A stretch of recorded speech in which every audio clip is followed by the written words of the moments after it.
हाय नमस्कार.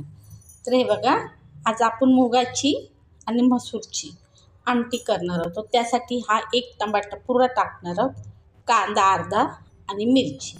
तर आपण ही कुकरला लावून मग फोडणी देणार आहोत. ही आमटी होते भाकरीमध्ये. तुम्ही कुकर थंड झालं. हे बघा, मी हिला हाटून घेतले.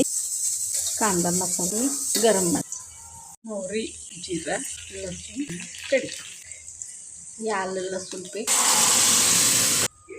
मीठ, ही कोथिंबीर. तर आपली आमटी रेडी आहे. एकदम घट्ट आणि छान झाली. आवडल्यास सबस्क्राईब करा. हे बघा,